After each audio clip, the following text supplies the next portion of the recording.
Hey, my name's Bruce Snell. I'm with BSG International, and today what we're going to be talking about in our Applied Business Science curriculum, we're going to be focusing on Class 18, and that is the Simplified Break-Even Analysis. Also, this is moving into our Part 5, which is our Personnel Analytical Skills. And what we're doing here is that we're looking at giving individually through these base skills that we can apply to make and improve our job.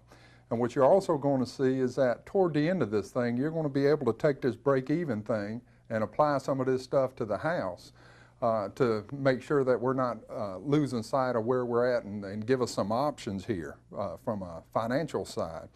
If you look at this, we're asking here on this simplified break-even, we feel that it's very important for the organization, for its people to understand why we do certain things. And a lot of certain things that we have to do with cost and understanding the cost of doing business. And what we're trying to do is to give through these base skills the tools to our frontline employees to where if they've got an issue and it happens to be a money issue, that we're able to look at it from a cost of doing business, and then we come up with what are the things that we can do to improve our business or our product or our service, both internally and externally. Because once we know financially at a break even where we're at, then we can start backing in the numbers. And this is kind of what we're talking about, kind of getting a starting point, but also too, once we realize where the break even is, now we can start backing in numbers and do goals, projections, and start seeing the things that we need to do to change in order to increase our profit margin or in order to buy a new piece of equipment or whatever. So that's the purpose and really what we're focusing on this break even. Now, on all these things that we're going to be going over, they actually write like big thick books on all this stuff. What we're describing here, and the majority of our people are never going to be involved in this taking a rocket ship to the moon. All we're really concerned with is how to drive the thing.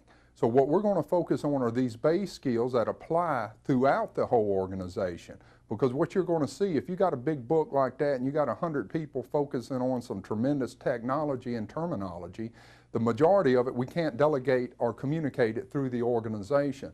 Remember, our whole intent is to get everybody in their area of expertise and control involved in the decision-making process. That decision-making process is in their area of expertise and control, their job, their base work center.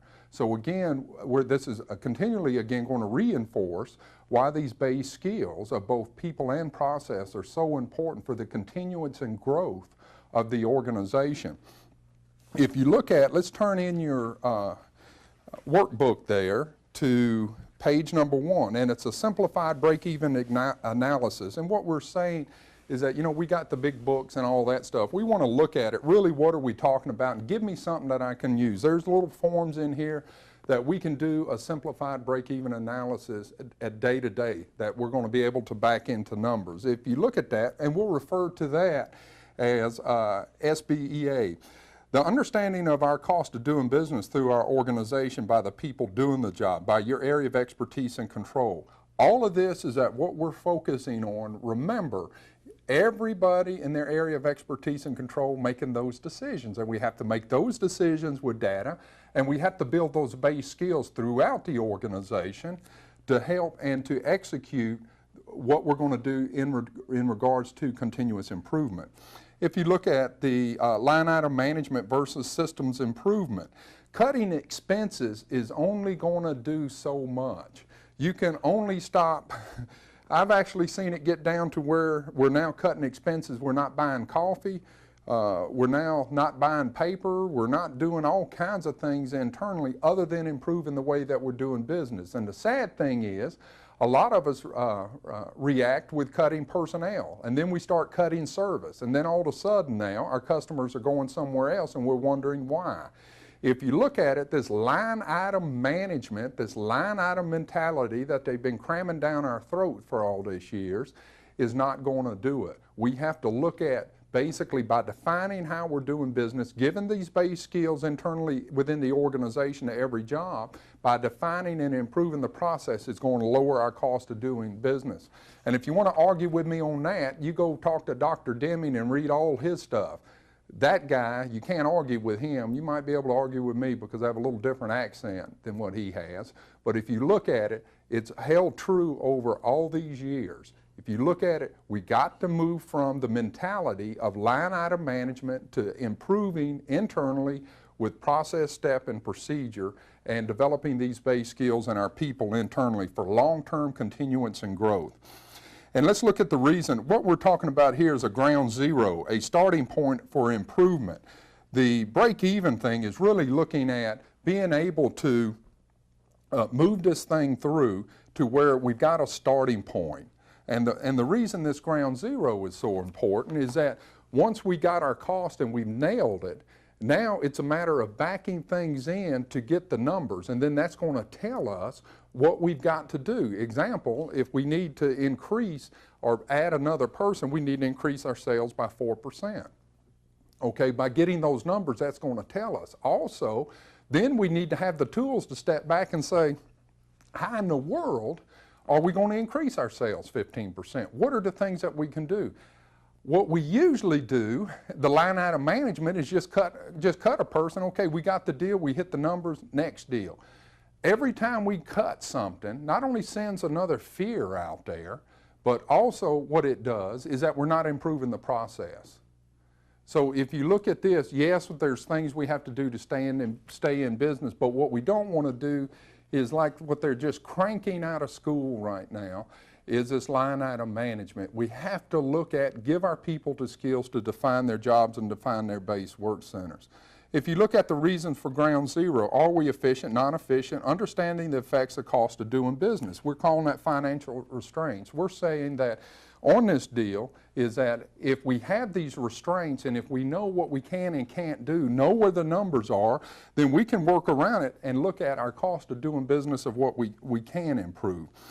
Are we efficient? If not, why? We need to be asking this question other than cutting the expenses and say, if we're not, what are the things that we have to do?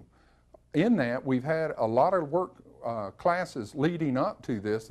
That's why you'll see process, step, procedure, and systems and all this other stuff and everything that we're doing, because this is how we make long-term success. This will help to identify our systems in need of review. As we're going through a ground zero, it's also going to tell us whether we're in or we're out, and then we can compare that against industry averages, if you can find them. They say they're out there. I still can't find none of the stuff. And then we're going to look at literally, are we in that particular department, or that base work center, whatever we're doing, and are we making money? We set goals for defining and or improving the systems.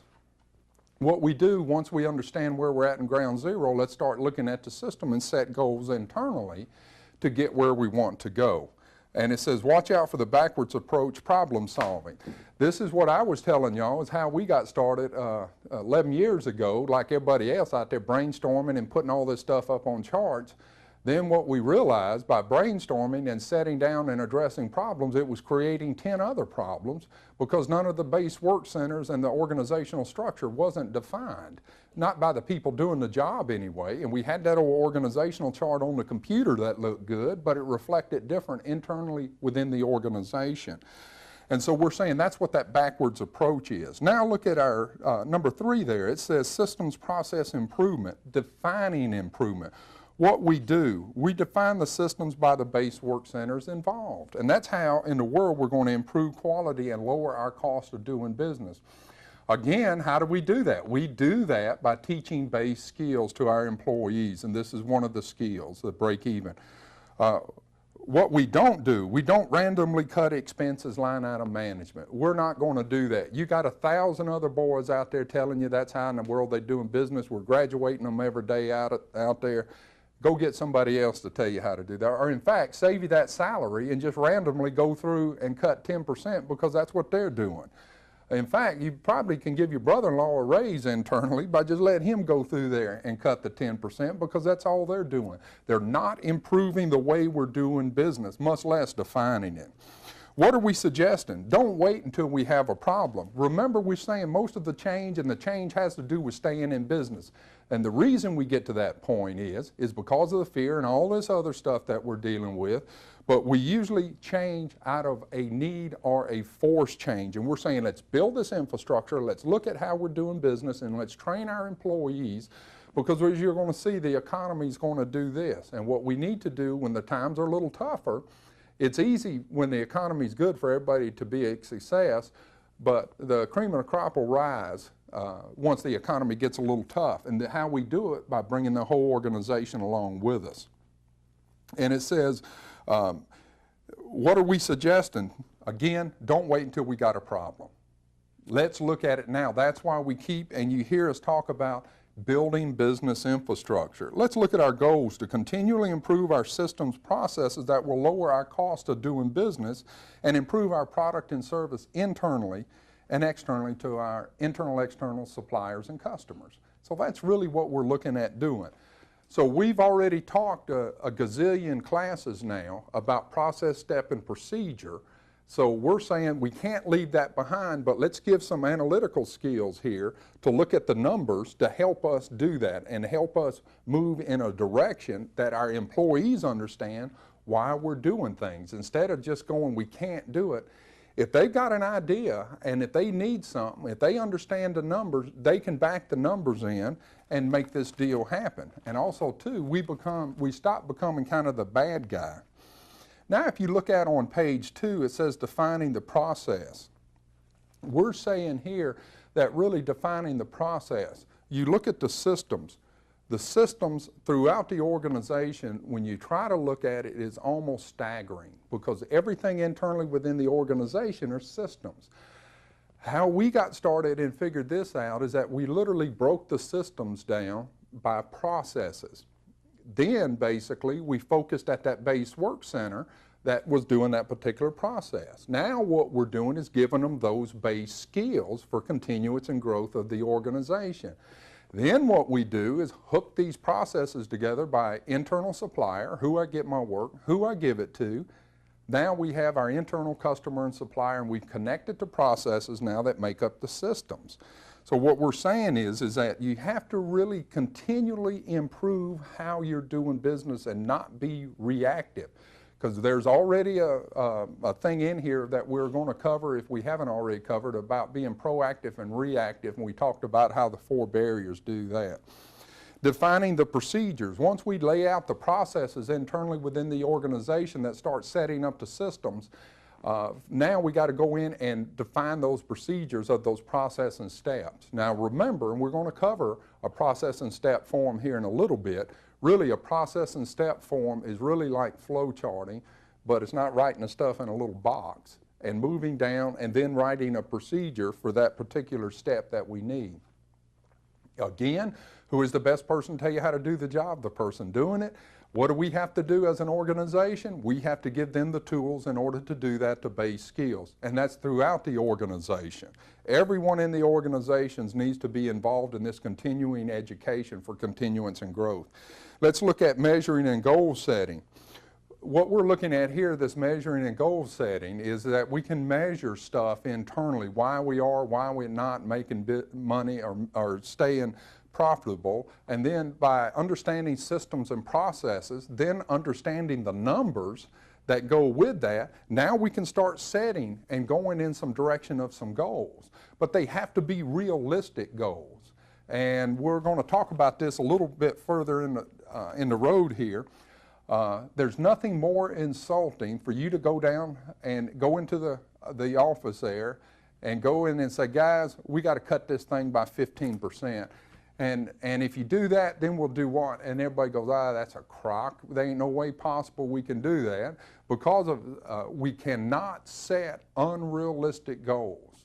And what I don't want is that we're going in, because that gets to a point of being insulting, that, all right, let's cut by, I'm going to tell them 15%, and then what I want them to do is do 3%. Just tell us we need 3%. The reason we're telling you 15 because we don't trust you. And what we're saying is you got to trust your people, lead by an example, but that takes time, and a lot of that has to do with the 4 barriers to quality. If you look at, let's look on page 3 now. Page 3, we're looking at where do we start, how do we start, and the whole bit. Used to measure our specification of what is acceptable or non-acceptable. If you look at this, and we'll get into this a little more, we're going to say, okay, where are we at? You know, that ground zero thing. Okay, what's acceptable or what's not acceptable. As we go through this thing and start working on some control chart stuff, and dealing with the numbers and these break-even numbers, we're going to literally find an upper and lower limits. That's basically will create our boundaries of what is acceptable or not acceptable. Above is acceptable, below is not acceptable. Outside of those upper and lower control limits are unacceptable. And also, too, the other things that are influencing what's acceptable or not acceptable and what's determining and having an effect on our selling price is our competition and our customer and our suppliers. So we need to be able to break all these things down and literally see where in the world that we're at and what's acceptable and what's not. Even if it's acceptable by industry standards and our competition is forcing 4 knots above that, even though its industry standards is acceptable, it's not market-wise. So what we need to look at is, well, what's market-wise? Well, we can have the greatest quality in the world, but if no one can afford it or buy it, how good is that? So there's a real close relationship of what the customer, what specs are, what our competition, and that other thing called that supplier that has some influence. And I know a lot of you guys right now are cutting the tar out of your suppliers because you're doing some line item management, and that's the only way. So what you're doing is backing up your inefficiency all the way through to your external suppliers. We're saying you still haven't improved the way that you're doing business. So think about that one there. And in some of our other classes, we're going to talk about that great thing called just-in-time inventory that they're still teaching in class that I still have not seen to this very day.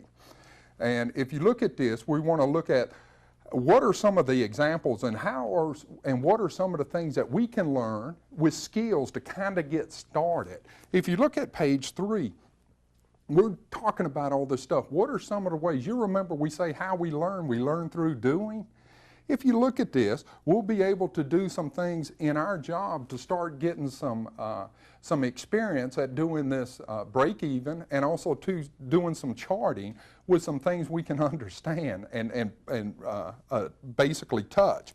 If you look at, we can look at production run, raw materials, production, labor costs, defects per unit, per shift, breakdown, all this other stuff. We can look through at the trucking folks, the pickup, delivery, breakage, spillage, backtracking, expenses, and all that stuff.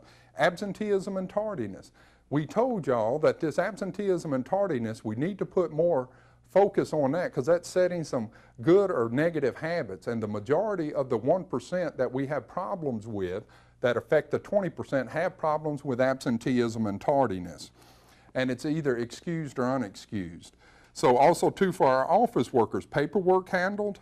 We're looking at time schedule, deadlines, accounts payable, accounts receivable, 30, 60, 90-day terms. Are we doing that? How many are past due? All these things. So there's some things that we can do throughout the organization. And a lot of us have garages out there that are servicing our trucks. We'll look at part delays, out of stock, hours billed, outside vendors, repair, inventory, maintenance. We can look at it from a maintenance of breakdowns, out of part inventories, jobs, hours logged, inventory, levels, dollar amount, problems. Inventory is another one they've just been cranking out of school to do, and that is inventories, line item management, cut our inventories, put that money somewhere else. And what you find, I get my numbers, I get my bonus, but now we don't even have stuff to process with. And we have a great story with Mr. Boswell out in California that literally is still doing business the old-fashioned way, still growing at about 10 to 15%, is still having the same employees had for 20 years. Also, too, he just bought his Fortune 500 company that was sold. They took it in. They run the thing in the ground, and Mr. Boswell bought that whole company for a quarter on the dollar. And he's just a manufacturer down there and a service guy out in California. Now, what he was able to do is that other company got in, doing the inventories, cutting the line item management, and they cut themselves right out of business. So if you look at that, but I guarantee you that dude doing that, he got his bonus, he hit his numbers, but at what and who expense? It ended up not only being the organizations, but their customers also, which they all flocked to Mr. Boswell, and then he ended up getting it for a good deal. But he stayed to do what was right. Service. We're looking at our service, invalid sales order, unauthorized changes, rework, bad service, out of spec, customer not happy, and any of that stuff sound familiar to you. And then you add your own list. If you look at now, let's go to page number 4. Page number 4, we're looking at a definition of a control chart and plotting or charting the personal results of what is measured. We're saying here we're taking all this stuff that we're collecting and going to be putting on some control charts. And we're looking at what are some of the things that we can do and some of the things that we can chart and collect data on that's familiar with all our employees. Again, absenteeism and tardiness, redos, waste, scrap, cost of downtime. Because every time we're down, the plant's down, the shop's down, the software's down, all that stuff's also costing us some money there. Overtime, planned, unplanned, believe it or not. Orders handled, events, planned, unplanned during the day, events handled, putting out fires. Any of y'all had to put out any fires? Oh, you don't think that cost you? It's hard to line out and manage that, ain't it? Okay, let's data collection. Formal, informal, written, unwritten, bad forms, improved forms, inventory, too high, too low, dollar runouts, the whole bit.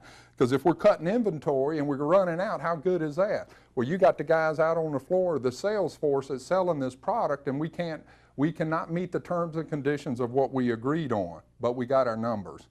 Customer call-ins, happy, unhappy, reasons, receipt of defective products from our vendors. Are we taking, let's basically, we're saying, let's put a stake in the ground. What do you do with the data? The process is under a statistical control. What we're saying here is let's put a stake in the ground, and what you're going to see a heck of a lot different than what all these other boards are out there saying is that how in the world can you go out there and start trying to improve a system or a process when it's not defined? They go in and they start collecting data and doing all this. I'm saying that before we even go through that, we need to look at our process step, our procedures, because until we do that, in our terminology, that process, how in the world can it be stable? We're hitting, we're missing, yeah, we can chart it, but if we're out of it, what you're going to see, we're going to have to go back and define it. So let's do that first. That's kind of like building the infrastructure of what we've been talking about. The same with brainstorming for problems. Why in the world brainstorm for problems until we define how we're doing business internally by the people that are doing the job? So if you look at this, the stake in the ground is that really we can't improve nothing until we define it, but by defining it, we improve it. So think about that concept and think about, before we go out and start throwing charts all over the place, let's define how we're doing business first. That's what we need to do. Okay, and we stuck some stories in here too out of the book, and if you look at it, it says, why can't we share the numbers?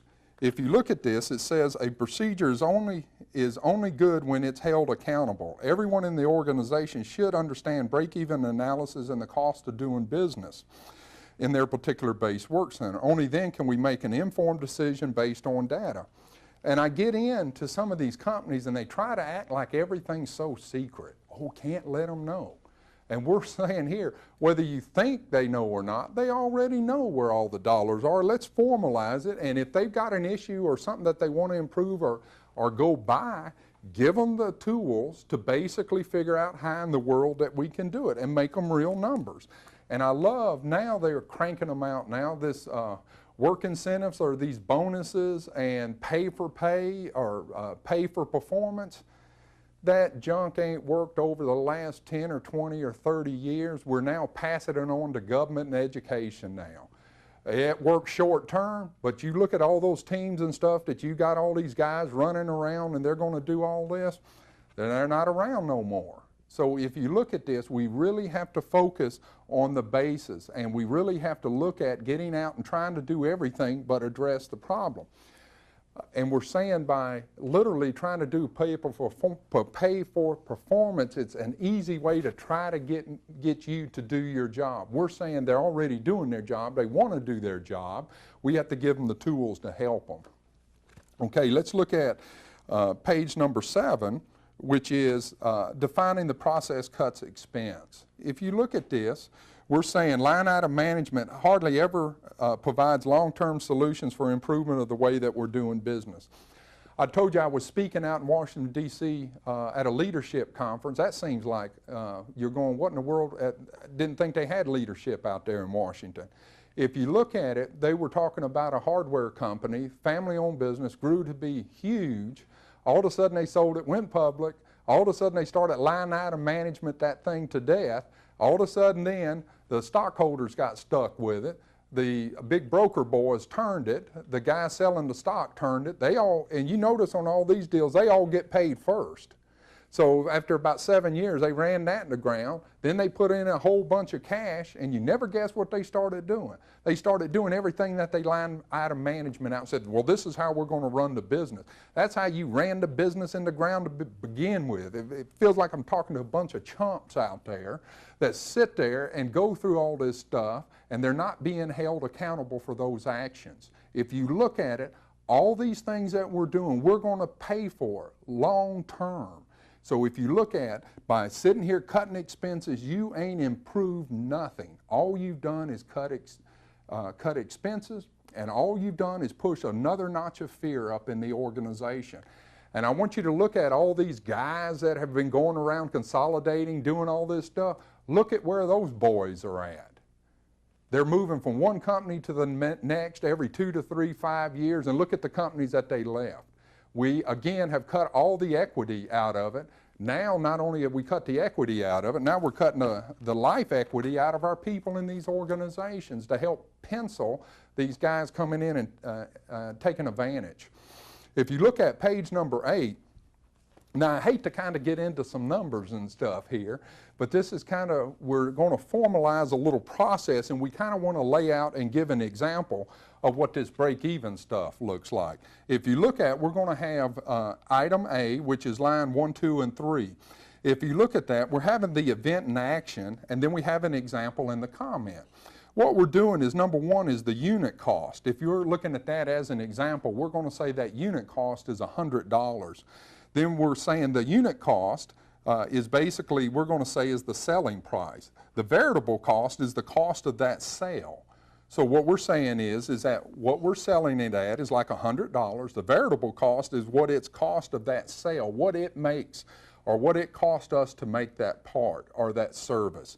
Then we're going, the net variable cost is that we're taking that out, and then we're netting out for what we have from sales. So what we're saying there is that we have the net from the sale, which is $70.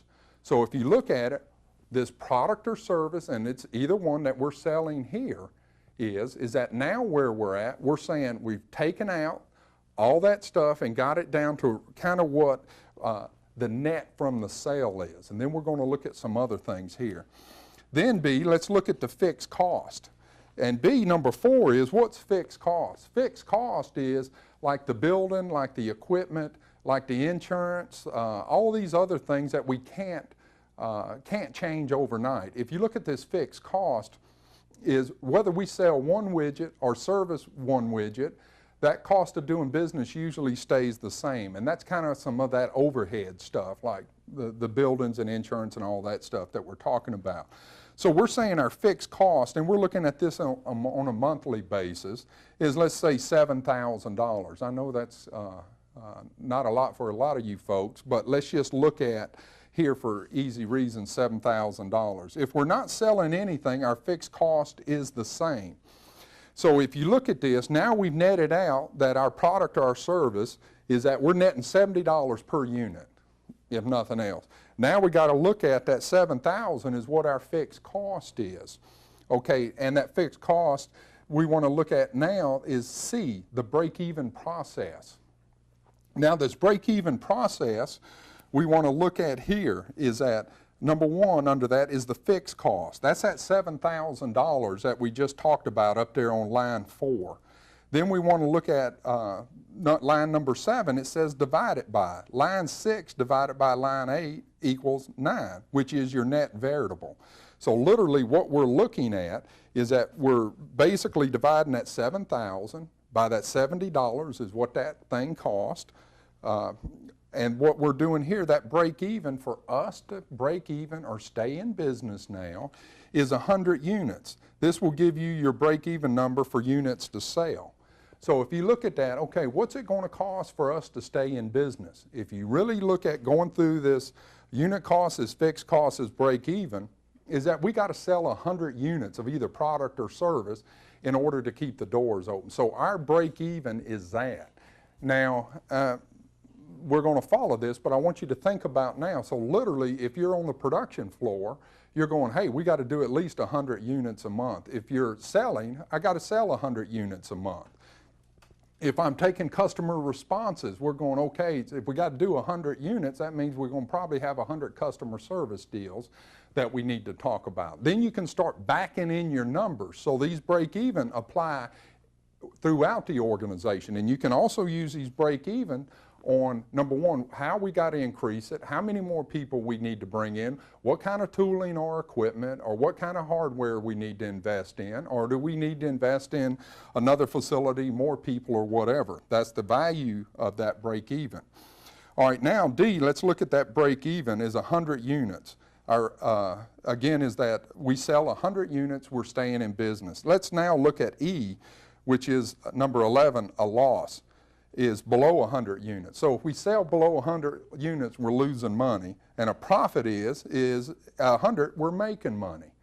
Or, well, actually above 100, we're making money, because if we're at 100, we're kind of breaking even. F is, let's look at the goals, and the goals is plug in a number for the return, and this will give you what you have to do to reach our goal. We're saying here, once we understand the break even, our cost of doing business and all that stuff, is that literally we can start breaking or backing in some numbers to get some goals. And that is, say, hey, I want to make some money. I want to make 10%. Okay, let's say 10% on that 7,000, maybe let's just easy math, 700. Well, that says there, then we have to increase our units sold per month is by 10. Okay, so now what do we have to do to produce that extra 10? What you're going to see once we get that break even, it's really tough. When we're at that break even, because that cost, a lot of that stuff's kind of fixed in there as we described, but as we start moving above that break even is where we have greater profit, because of a lot of the fixed expenses kind of stay the same, and then you just kind of bring in based off of the units or the product or the service that is sold is in more than, there's extremes and exceptions to everything, but more or less kind of go hand in hand. Like if I want to service 20 more customers, I'm going, okay, I got to have another truck or another driver, another customer service, or we got to have another data processor. This is going to tell us what we can and can't do in order to do and reach our goals and our projections. Once you have the cost of doing business, you can play with the numbers to get your projections. We're looking at where do we want to be in 3 years? Where do we want to be in 4 years? Well, all you do is say, if, example, we want to grow by 10% annual, that's basically 7,000 a year based off of this model here. Okay, 7,000 a year, then how many units we need to sell? Okay, then we can project that out for the next 5, 10 years or whatever. And that's going to give us a picture that also starts setting some goals for us internally to work forward or work toward. Because if we don't, we just kind of keep going back and forth. And with this, we're able to start leading and moving the company and the organization in a good, positive manner. And now let's look at page number 9. It's the cost of doing business terms. Unit sales market cost. The sales and market cost of our unit of our product and service. Our variable unit cost. The cost of the sales market unit cost has a direct cost as units are sold or processed. That's what I was talking about a minute ago. That has a relationship with how many of these things we're selling having to do with the cost. A variable unit cost. Next, sales market cost. Variable, basically market cost minus variable unit cost equals the net, our gross margin. And that's another interesting thing. Everybody out there has got a different interpretation and a different number for our gross margin. I personally like to deal with some net stuff. Fixed cost, that's our cost of doing business of what we talked about. Then 1.5 is our break even, the expense in sales or even we're maintaining. This is the starting point for improvement. Why is it the starting point? We talked about before throughout this thing is starting to drive these stakes into the ground. So if you look at, once we understand where we're at in our numbers, even if it's an organizational break-even number, we can transfer that through the different departments or divisions or whatever. And then that's a starting point. Then we can start backing in numbers of what we have to do.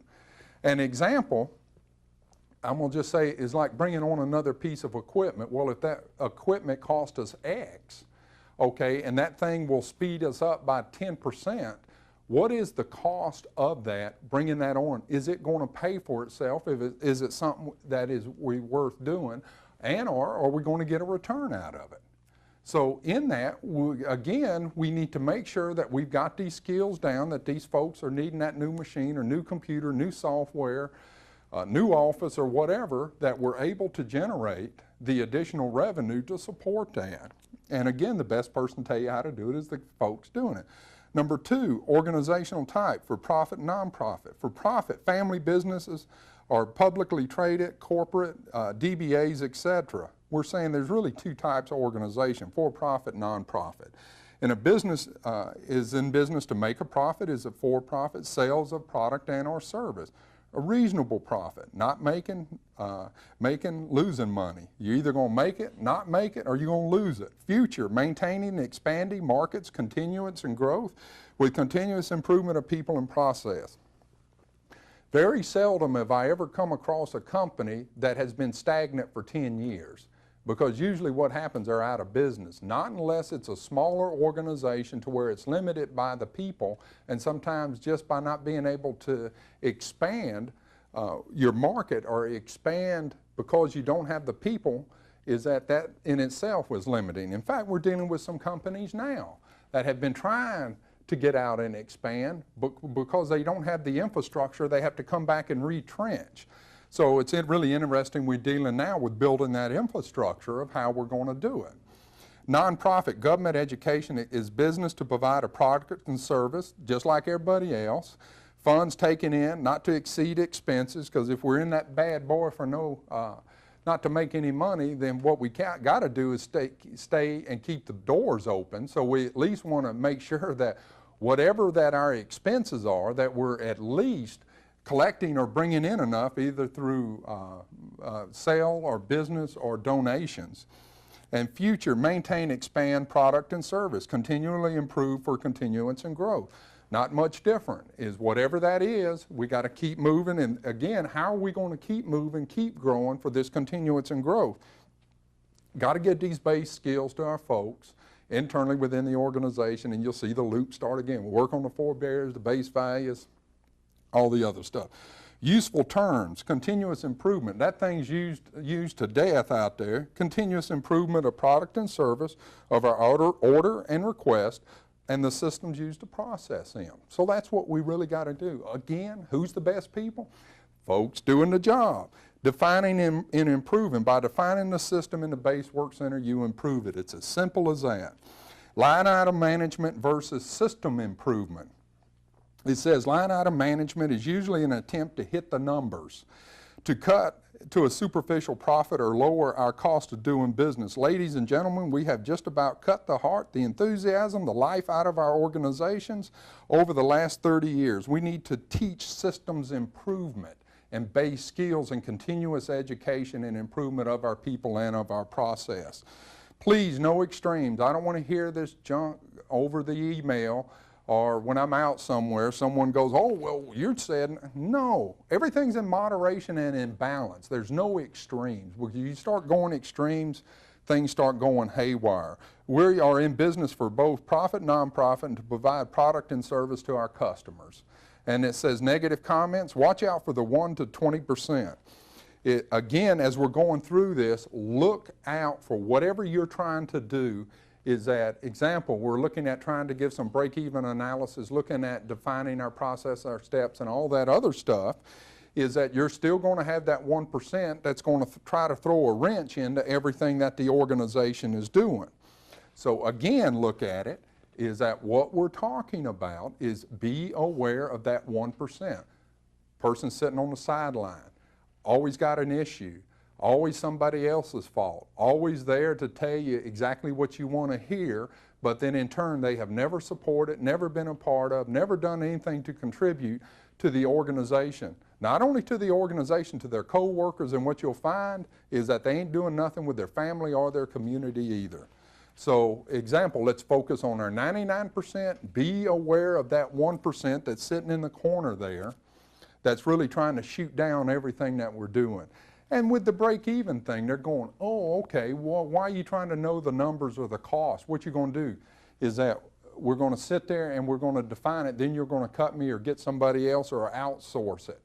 No, because that's in violation of the two rules. We got to do what's morally and ethically correct. If we go in there with those hidden agendas like a lot of these programs and actions are out there, then no matter what you do, it's going to come back and haunt you later. And we're paying for some of that stuff right now. If you look at on page 10 is looking at a simplified break-even analysis workshop. That's a mouthful on that one. If you look at what is the problem statement, if you look at the form, we're talking about on this workshop, the problem statement. What is it? What is the issue? If we're saying we have a problem, we want to make sure we remember we talked in great lengths about making a good problem statement. What is it? Why is it that we're looking at the expense? Why is it we're looking at this system? Why is it we're looking at this process? Why is it we're looking at this particular department, this division, this base work center? What is wrong? Usually we never go in there until we're losing money. We're never really proactive to go in there to look at defining the system. We usually are very reactive in the organization, and we're not doing it. We're not going to get a Band-Aid out until we put a Band-Aid on it until we're bleeding, and then we end up there's nothing we can do to stop it. And then we get worse on line item management and cutting expenses, and we cut that deal down to where all we got somebody answering the phone. Now we're not even providing product and service, and there's a ton of companies I've come across that have done that. Okay, let's look at the overview of cost of doing business.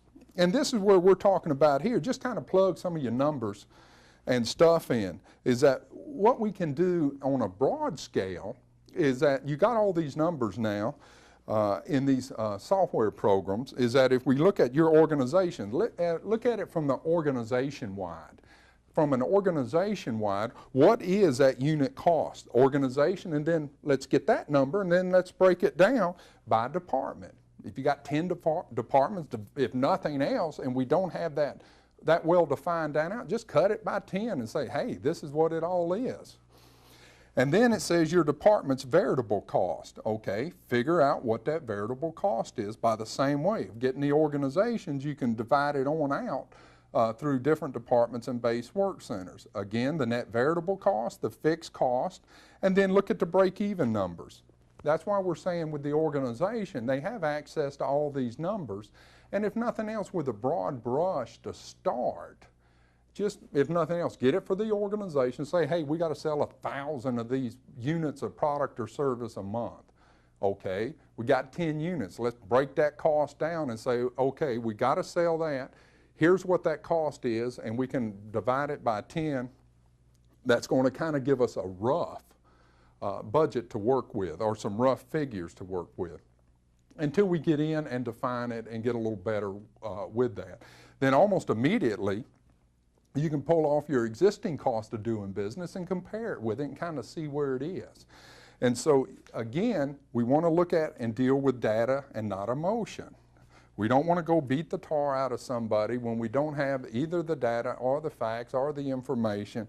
We just either acting emotionally or hearsay or whatever. Okay, let's look at number 2. It says your base work center. Existing data. If you look at, again, what we have is at your base work center. We want to look at what is your base work center. So we're talking about the organization, and the department in number 1 has got theirs, and we kind of got some rough numbers. Now we want to take it by my base work center. And if nothing else, define it out by how many base work centers you got. And define it out by those base work centers, if nothing else, if you can, by that department. So again, let's look at that base work center. Now, if I'm a manager and I'm over a department, that's going to tell me what my break-even numbers are. Then we want the same numbers worked through as what we did up there, but get it down through the organization to where at my base work center, I understand this break-even and understand our cost and understand our cost of doing business. and I understand all that stuff down to my base work center. Why is that important? Important, if we're going to improve it, who's the best person? You've heard that 1,000 times, the person doing the job. How do we do that? We got to get everybody in, and we got to have that base work center. We got to have those base skills. We got to teach our people. We got to make sure that they can perform and do it, other than overloading our management and just working them boys to death, but get everybody involved. Our systems review.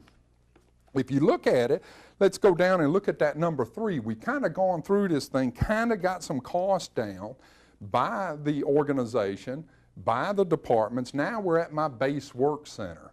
Now what we're saying there is that it's going to tell me that I'm going to just use as like processing a widget, because that's really easy to understand. The other stuff is tough, is a lot of the support processing that goes on behind it. But it's easy to say, in order for me to basically stay profitable or at that break even, I've got to, if nothing else, I've got to weld 10 widgets an hour, because I now know that I have to produce, 10 times 8, 80 units a day in order to break even, because we've kind of now got our numbers down. Okay, now what we're looking at is that, okay, we're not doing 10. That cost is being absorbed in some other department, because that's our break-even number. So if we're looking at it, so now we got the organization's break-even, we got the department, we got the base work center. Now we're saying, I need to move up 2 units a day. Now, how do we do that? That's what I love about all this stuff they teach us out there. They never tell you how to do it. We're saying here, how in the world can you improve it? Our first thing is look at our systems and our processes. We're going to say, okay, if I got to produce 10 units, I want to look at what is it that I have to do. And what we want to do is start with the system, because you can't improve nothing until you define the system. By defining the system, you improve it. So we want to look at whatever those systems are in my base work center and look at the process and step. My first question to you, is your process and step defined? Chances are it's not. Okay, let's get a volunteer of that base work center to define that process and step. Now let's get a procedure volunteer. Then let's look at the existing data volunteer by those systems. So let's get somebody collecting the data, let's get someone defining the process steps and the procedures. Now we're getting people in, and now we can start looking at some numbers. So again, if we understand the numbers and we understand the break-even analysis and we have the base skills to apply it, now we can start backing in the numbers to figure out where we're at and what we got to do to improve our way of doing business and the profitability, not only for my base work center, but for the organization. And it's going to give you some hard data. Remember, we got to stop dealing with those emotional issues. Oh, they're not turning out 10 a day because they don't want to.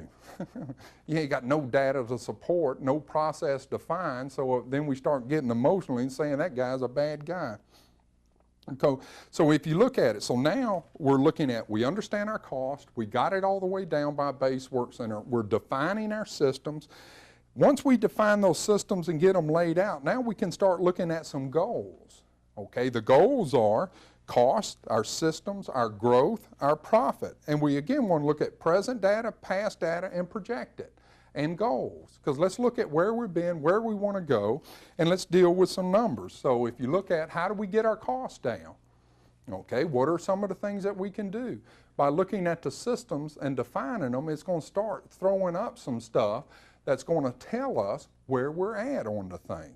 So if you look at this, this is a very good worksheet to systematically go through this. This is why you're going to see, and everything that we're talking about is why we got to define the process and steps and give these base skills throughout the organization. Because the manager's already overworked, overstressed, and usually underpaid. We're saying here, we got to get everybody on the team, on the organization, moving ahead. Then as we go through, we also got some items to review. As we start defining this stuff, then we're going to find some other issues that we want to work on. And if you look at that, we're saying, this is, I guess where we're going is that if you look at this, this is what we're all talking about, why it's so important to define the systems. This thing, again, is that how we usually do it, we just go in and cut expenses. Again, we have not worked on at all of defining and improving our organization by systems. We're just line item management. So now we want to systematically work through.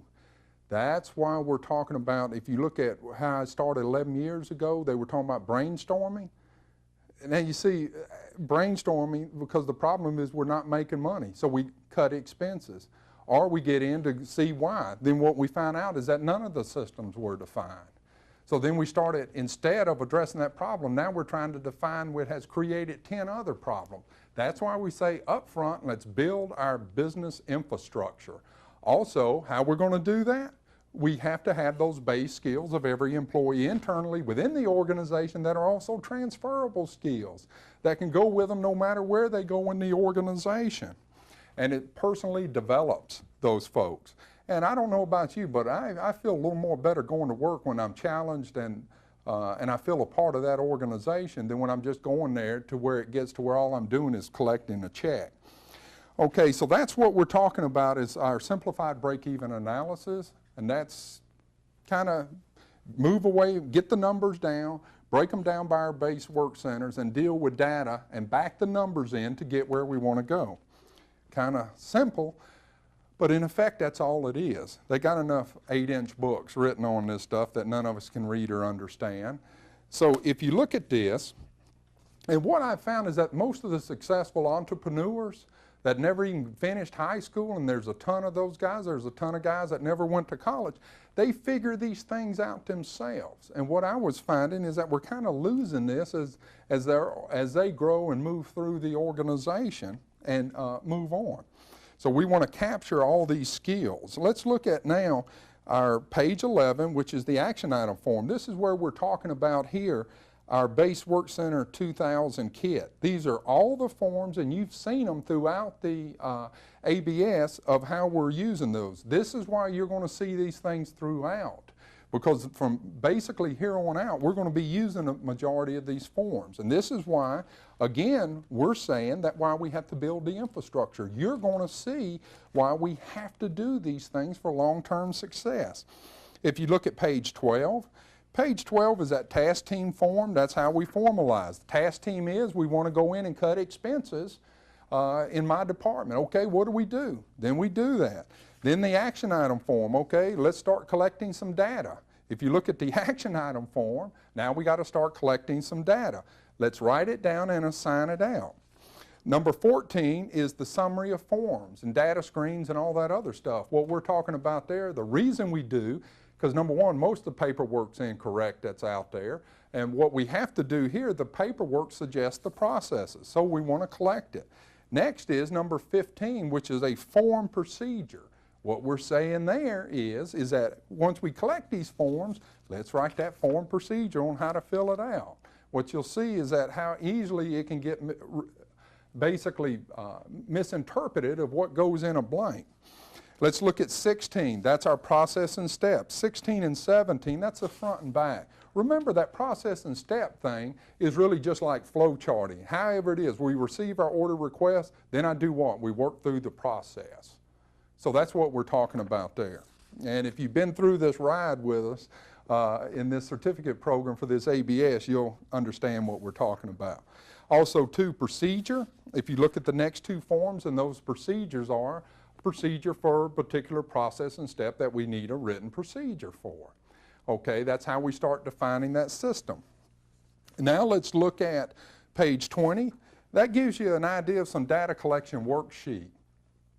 Kind of some ideas and some things to be laid down on what you want to collect. And then 21 is some sample, what we call checklist. Okay, what is it that we want to do and collect that data? This is kind of what that thing would look like. So the first one is organize what do you want to do. Second is kind of a little check sheet to help you, kind of give you something to start with. Because like I said, it's easier to tear something up than to invent it or define it. So it's easier for us to look at something visually. Now let's look at page 22. Now page 22 is our frequently asked questions and thoughts. It says, why is it important for base skills to be included in this SBA for this break even? If you look at it, Number one is that we have to get these skills through the organization. There's no way up here we can be making good decisions down here. So who is the best person to make that decision? Those people that are doing those jobs. Got to give them the base skills internally throughout the organization. What is a ground zero starting point? Ground zero is basically driving a stake in the ground, moving this thing down to a break even and saying, okay, here's where we're at, here's our numbers, this is the starting point.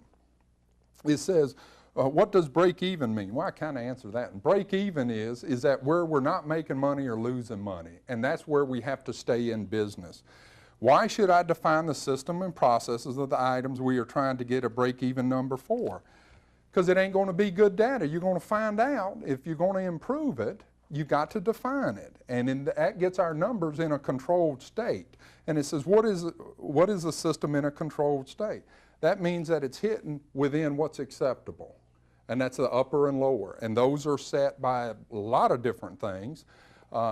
Mainly are set by our customers and all that competition and the market. Let's deal with real numbers. Don't set insulting numbers and goals. We're saying, don't tell them they got to crank out 500 units a day and everybody's laughing when you're only doing 100. That gets insulting. Don't insult your people with ridiculous goals. And if you look at now, let's deal with, when you say we have cut equity out of our organization and country, what do you mean? What we're saying there's hardly no equity left. We cut everything, we've downsized, outsourced, spun off the assets. We basically don't have any equity left in. We're so highly leveraged now. And that's what you're going to be seeing for some correction stuff, is that there's nothing left in there because we've been told to get efficient. But all those boys that told us that are probably no longer at that company, and now we're all having to pick up the pieces. How can we use the break even to continuously improve how we're doing business? Well, what we do is that once we understand the break even, we can continually set some teams or task teams out to continually work at and redefine, and that's where all that continuous improvement stuff comes from. Once we understand that, we can take a lot of different systems and processes out there and continually work at it to improve the way that we're doing business. Think about how we can define our systems to lower our cost of doing business, grow our sales. This is our base even. And what we're saying there is that if you look at that, by defining our processes and defining our systems, we're going to improve our business. And just by improving and defining our processes internally, it's going to lower our cost of doing business. That automatically almost increases our sales without ever increasing a sale. So we're saying here, look at that stuff internally by a base work center. Number 11 is invest in our people. Now, if y'all been through this thing with me, you know we're very emotional about our people. And it seems like what we've done is focus on everything but our people and our customers. That's what they're kind of teaching us out there. What we're saying is every successful organization, not unless they've got a niche in the market that didn't exist and they're still riding that horse, is that it has to do with the quality of people. Let's invest in our people. And we talk about, instead of giving to charity, charity starts at home. Give to our people. Invest in your people. Invest in the base skills, because that makes them feel a part of your organization, and they want to be a part of your organization. So I want you to step back and look at this break-even stuff. This break-even stuff, again, is talking about looking at our cost of doing business. And the base skills are given those skills to look at and to improve the way that we're doing business throughout the organization. So this is kind of an interesting thing to think about. Thanks, and we'll see you at our next class, and have a good day.